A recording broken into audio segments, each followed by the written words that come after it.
গাছগুলো সবুজ, তার মধ্যে এটা হলুদ গাছ। জন্ম থেকেই হলুদ গাছ বেরিয়েছে। দেখতে পাচ্ছ?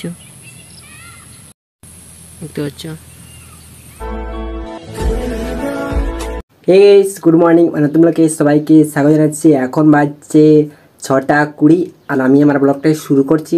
চলো, সকাল সকাল বাইরের দিকে বেরোচ্ছি, কেমন কি আবহাওয়া তোমাদেরকে শেয়ার করছি। চলো। তো গাইস, সকালে ঘুম থেকে উঠে বাইরের দিকে বেরিয়ে দেখছি সূর্য উঠে গেছে সেই পাশে, আর আকাশ পুরো পরিষ্কার।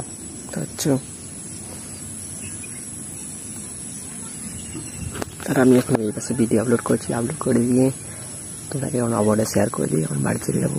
চলো। তো গাইস, এখন বাইরের দিকে বেরিয়ে কাজে রোদ দিছে, আবহাওয়া পরিষ্কার আবহাওয়া, তখন কাজে রোদ দিচ্ছে। এই দেখো সুইমিং পুলে জলে ভর্তি পোকা। A few moments later. তো গাইস, স্নান করে খাওয়া দাওয়া করে ঘুমিয়ে গেছিলাম। এখন ঘুম থেকে উঠেছি, ঘুম থেকে উঠে বাইরে দিয়ে বেরিয়েছি। আর দিয়ে বেরোতেই তোমার সাথে কথা বলছি। তোমার সাথে কথা বলতে বলতে সূর্যমাকে দেখাচ্ছি। সূর্যমা আশেপাশে আজ সারাদিন প্রচুর রোদ দিয়েছে।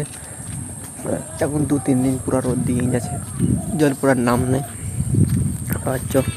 আকাশ পুরো পরিষ্কার। চলো, সেই বিকের দিকে যাচ্ছি এখন আমি। তোমাকে দেখাচ্ছি কেমন কি আবহাওয়া।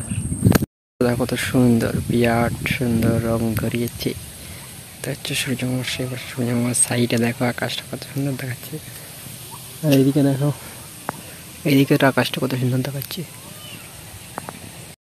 তো গাইস, দেখতে পাচ্ছ সব গাছগুলো সবুজ, তার মধ্যে এটা হলুদ গাছ।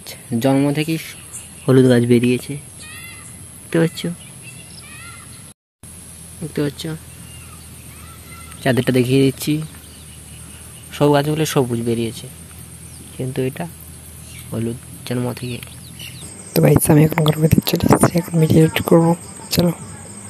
আমি ছোট্টবেলায় ভাবতাম পরক্রিয়া মানে পরের উপকার।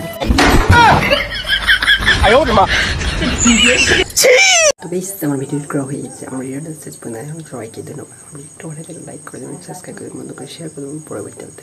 Tata, bye bye.